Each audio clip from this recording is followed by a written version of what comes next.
نحمده ونصلي ونسلم على رسوله الكريم اما بعد فاعوذ بالله من الشيطان الرجيم بسم الله الرحمن الرحيم یا صاحب الجمال و یا سید البشر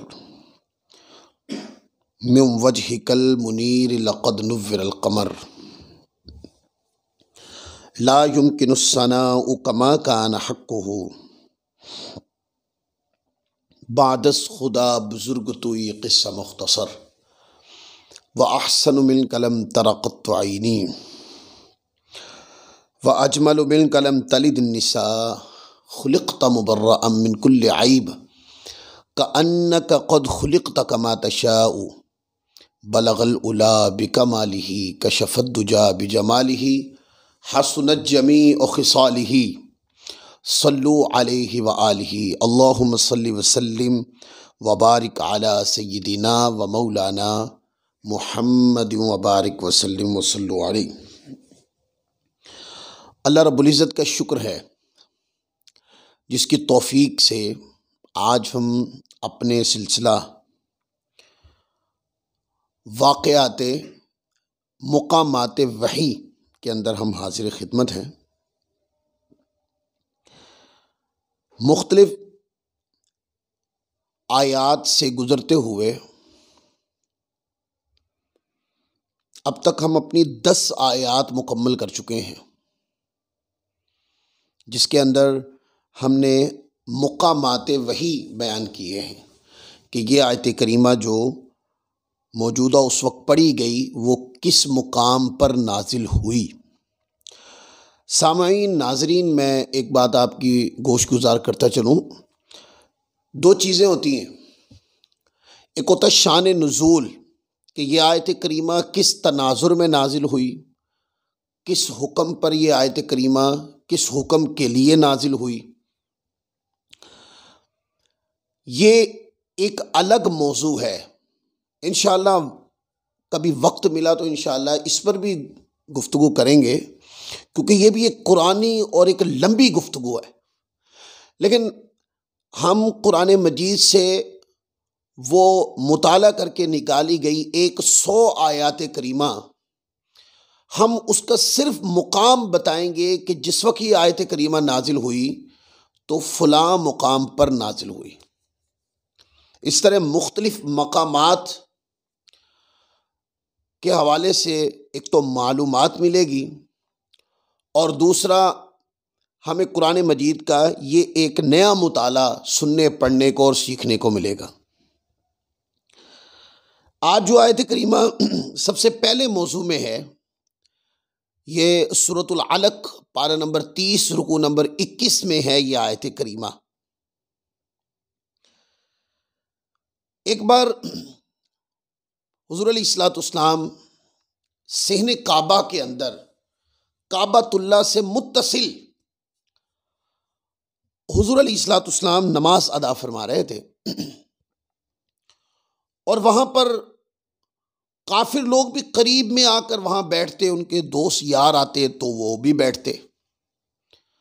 آقا علیہ الصلوۃ والسلام کعبۃ اللہ کی طرف رخ کر کے، اور یہ میں پہلے بھی بتا چکا ہوں کہ جب حضور علیہ الصلوۃ والسلام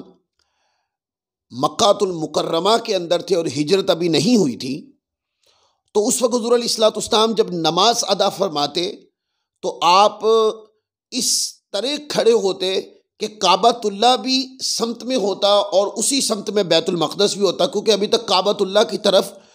منہ کر کے نماز پڑھنے کا حکم نازل نہیں ہوا تھا۔ وہ ہجرت کے کم و بیش 16-17 سال بعد 16-17 ماہ کے بعد نازل ہوا۔ اس لیے کسی کے ذہن میں یہ سوال آ سکتا ہے کہ مکہ کے اندر تو ابھی کعبۃ اللہ کی طرف منہ کر کے نماز پڑھنے کا حکم ہی نہیں تھا، تو حضور علیہ الصلوۃ والسلام کعبۃ اللہ کی طرف منہ کر کے نماز کیوں پڑھ رہے تھے؟ تو یہ اس وجہ سے میں نے بیان کیا۔ تو آقا علیہ الصلوۃ والسلام نماز ادا فرما رہے تھے، ابو جہل لعین وہ آیا اور حضور علیہ الصلوۃ والسلام کو منع کیا۔ اور اس طرح کہنے لگا کہ یہ تو ہمارے دوستوں کی بیٹھنے کی جگہ ہے، ابھی میرے دوست آ جائیں گے۔ اور گفتگو ایک کافی لمبی گفتگو ہے کہ جس کے اندر یعنی کہ اس نے یہ حضور علیہ الصلوۃ والسلام پر یہ ثابت کرنے کی کوشش کی کہ میرے دوست یاروں کے بیٹھنے کی جگہ ہے، آپ اس کو خالی کریں وغیرہ میں اپنے دوستوں کو بلا لوں گا۔ اور حضور علیہ الصلوۃ والسلام پر سختی کرنے کے الفاظ بھی موجود ہیں۔ اس موقع کے اوپر متصل کعبہ کے قریب جب حضور علیہ الصلوۃ والسلام نماز ادا فرما رہے تھے تو تب یہ آیت کریمہ نازل ہوئی جس کا میں نے حوالہ دیا کہ سورۃ علق کے اندر موجود ہے، پارہ نمبر 30 ہے اور رکوع نمبر 21 ہے۔ آخری آیات سورت کی اللہ رب العزت نے اس موقع کے اوپر قرآن مجید کی یہ آیت کریمہ نازل فرمائی، فرمایا فَلْيَدْعُ نَادِيَهُ سَنَدْعُ الزَّبَانِيَّ، فرمایا تو وہ اپنے یاروں کی مجلس بلا لے،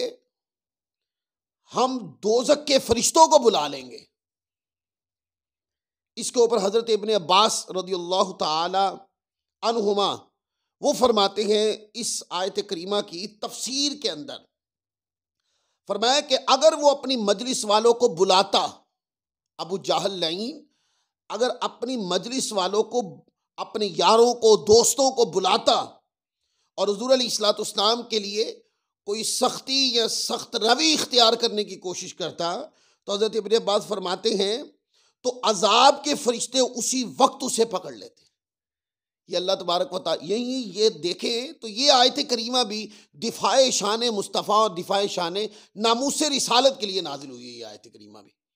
اور اس کا مقام متصل کعبۃ اللہ، یعنی کہ کعبۃ اللہ کا سین وہ تو بہت وسیع و عریض ہے، یہ متصل کعبہ کی یہ آیت کریمہ نازل ہوئی ہے۔ اور اس سے اگلی آیت کریمہ، اس کا پہلے تھوڑا سا بیک گراؤنڈ سمجھنے کی کوشش کریں۔ حضرت زبیر بن العوام رضی اللہ تعالی عنہ بیان کرتے ہیں کہ ایک بار آپ صلی اللہ علیہ وآلہ وسلم جبل ابی قبیس پر قریش کو پکارا، بلایا، وہ لوگ آ گئے تو آپ صلی اللہ علیہ وسلم نے ان کو دعوت دی اور آخرت کے عذاب سے ڈرایا۔ پھر تفصیلی قصہ ہے یہ پورا۔ قریش نے مطالبہ کیا کہ آپ اللہ عز و جل سے دعا کریں کہ یہ پہاڑ یا چٹان جو آپ کے نیچے ہے سونے کی بن جائے، یعنی پہاڑ جبل ابی قبیس کے بارے میں کہا، ہم اس سے سونا کھود لیں، پھر ہم گرمیوں اور سردیوں کے سفر سے بے نیاز ہو جائیں۔ تو زبیر بن عوام رضی اللہ تعالی عنہ کہتے ہیں کہ ہم حضور علیہ الصلوۃ والسلام کے قریب ہی بیٹھے تھے کہ وحی نازل ہونا شروع ہوئی۔ وحی کی کیفیت ختم ہوئی تو آپ صلی اللہ علیہ وآلہ وسلم نے فرمایا، اس ذات کی قسم جس کے ہاتھ میں یعنی جس کے قبضہ قدرت میں میری جان ہے، اللہ تعالیٰ نے مجھے ان باتوں کا اختیار دیا جن کا تم مطالبہ کرتے ہو۔ یعنی کہ کوئی یہ نہ سمجھے کہ حضور علیہ الصلوۃ والسلام چاہیں تو یہ پہاڑ سونے کا نہیں بن سکتا۔ بعض لوگ اس حدیث سے غلط استدلال کرتے ہیں۔ تو آقا علیہ الصلوۃ والسلام نے فرمایا کہ اللہ تعالیٰ نے مجھے ان باتوں کا اختیار دیا ہے، میں چاہوں تو یہ پہاڑ سونے کے بنا دوں، اگر میں چاہتا تو ایسا ہو سکتا ہے، لیکن اللہ تعالیٰ نے مجھے اختیار دیا کہ تم رحمت کے دروازے میں داخل ہو جاؤ اور تم میں سے ایمان لانے والا اور ایمان لے آئے یا تمہیں وہ کچھ دیا جائے جو تم اپنے لیے پسند کرتے ہو اور باب رحمت سے محروم کر دیے جاؤ، اور تم میں سے ایمان لانے والا ایمان نہ لائے، میں نے ان دو باتوں میں سے باب رحمت اختیار کیا کہ تم میں سے ایمان لانے والا برضا و رغبت ایمان لائے۔ مجھے اللہ تعالیٰ نے مطلع کیا کہ اگر تمہیں تمہاری مطلوبہ باتیں عطا کر دی جائیں پھر تم کفر کرو تو اللہ تعالیٰ تمہیں ایسا عذاب دے گا کہ دنیا کے کسی شخص کو ایسا عذاب نہ دے گا۔ یہ پورا واقعہ ہے، یہ بیک گراؤنڈ ہے اس واقعے کا، جس کے اوپر یہ آیت کریمہ یہ جس کا تعلق سورہ بنی اسرائیل پارہ نمبر رکوع نمبر 6 اور پارہ نمبر 15 کے ساتھ ہے۔ وَمَا مَنَعَنَا أَن نُرْسِلَ بِالْآيَاتِ إِلَّا أَن كَذَّبَ بِهَا الْأَوَّلُونَ۔ اللہ تبارک و تعالیٰ عز و جل نے ارشاد فرمائے اور ہم کو نشانی یعنی کفار کے مانگے ہوئے معجزات بھیجنے سے کسی اور چیز نے نہیں بلکہ اس بات کا روکا کہ پچھلے لوگ ایسی نشانیوں کو جھٹلا چکے ہیں۔ اللہ تعالیٰ نے ارشاد فرمایا اے پیارے، اس کا معنی بیان کیا ہے، کہا کہ اس آیت کریمہ کا معنی یہ ہے کہ کفار کے فرمائشی اور مطلوبہ معجزات کو عطا فرمانے سے ہم نے صرف اس لیے منع کیا کہ اس سے پہلے بھی کفار نے فرمائشی معجزات طلب کیے تھے، اور جب وہ معجزات عطا فرما دیے گئے اور وہ لوگ پھر بھی ایمان نہیں لائے تو ان سب لوگوں کو ہلاک فرما دیا گیا۔ یعنی ان لوگوں نے رسول اللہ صلی اللہ علیہ وسلم کے معجزات کا سوال کیا جس کی تکذیب کی وجہ سے پہلے لوگوں کو ہلاک یعنی عذاب دیا گیا تھا، بس اس لیے کفار مکہ کے یہ فرمائشی معجزات نہیں دیے گئے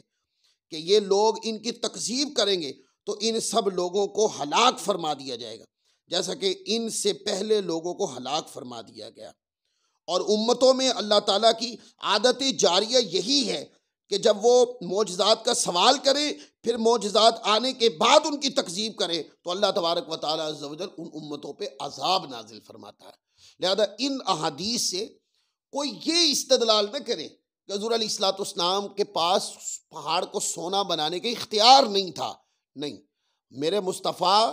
شان تشریعی کے مختار بھی ہیں اور شان تکوینی کے اوپر بھی مختار ہیں۔ اس کے اوپر یہ آیت کریمہ نازل ہوئی۔ لہذا یہ جو آیت کریمہ وَمَا مَنَعَنَا أَن نُرْسِلَ بِالْآيَاتِ إِلَّا أَن كَذَّبَ بِهَا الْأَوَّلُونَ، جو پارہ نمبر 15 رکوع نمبر 6 کے ساتھ جس کا تعلق ہے سورۃ بنی اسرائیل، یہ جو سورت ہے، یہ جو آیت کریمہ ہے، یہ جبل ابی قبیس جو پہاڑ ہے اس پہ نازل ہوئی، اور اس کے معاً بعد اسی پہاڑ کے اوپر دوسری آیت کریمہ جس کا تعلق سورت الرعد پارہ نمبر 13 سے ہے، اور وہ یہ ہے وَلَوْ أَنَّ قُرْآنًا سُيِّرَتْ بِهِ الْجِبَالُ أَوْ قُطِّعَتْ بِهِ الْأَرْضُ أَوْ كُلِّمَ بِهِ الْمَوْتَى إِلَى الْآخِرِ الْآيَةِ۔ اللہ تعالیٰ نے فرمایا اور اگر کوئی قرآن ایسا بھی اترتا کہ جس کے ذریعے پہاڑ اپنی جگہ سے ہٹا دیے جاتے یا اس کی بدولت زمین شق کر دی جاتی اور اس سے دریا نکل پڑتے یا اس کے نتیجے میں مردوں سے بات کر لی جاتی، تب بھی یہ لوگ ایمان نہ لاتے۔ یعنی بتا دیا کہ پیارے اگر یہ پہاڑ سونے کے بھی بن جائیں تو یہ لوگ ایمان نہیں لائیں گے۔ تو یہ جو دو آیات کریمہ ہیں یہ جبل ابی قبیس کے اوپر نازل ہو۔ جبل ابی قبیس میں نے پہلے بتایا یہ وہی پہاڑ ہے کہ جب حضور طائف سے مکہ کی طرف تشریف لے گئے اور طائف والوں نے ظلم کیا تو حضور شہر مکہ میں نہیں گئے، اسی پہاڑ کی قربت میں حضور علیہ الصلوۃ والسلام نے آرام فرمایا تھا۔ اور اس پہاڑ کی کئی خصوصیات ہیں۔ اس پہاڑ کی ایک خصوصیت یہ ہے کہ اس پہاڑ اور اس کی چوٹی کو بارہا نبی رحمت صلی اللہ علیہ وآلہ وسلم کی قدم بوسی کا شرف حاصل ہوا ہے، اور دوسری روئے زمین پر سب سے پہلے اسی پہاڑ کو رکھا گیا تھا، اور قیامت کے دن حجر اسود ابو قبیس پہاڑ کی طرح عظیم ہو جائے گا اور ان سب لوگوں کے بارے میں شہادت دے گا جنہوں نے اس کا استلام کیا ہو۔ اس کو یہ جو میں نے خصوصیات جبل ابی قبیس کی بتائی، اس کو محمد بن عبداللہ احمد انہوں نے اخبار مکہ کے اندر اس کو روایت کیا ہے۔ تو آج میں نے آپ کے سامنے 3 آیات کریمہ رکھی، سو اب تک ہم 13 آیات کا مقام وحی پڑھ چکے ہیں۔ اللہ تبارک و تعالی عز و جل ہمیں اس پر عمل کرنے کی توفیق عطا فرمائے اور ہماری دنیا آخرت کو بہتر فرمائے۔ وما علینا الا البلاغ المبین۔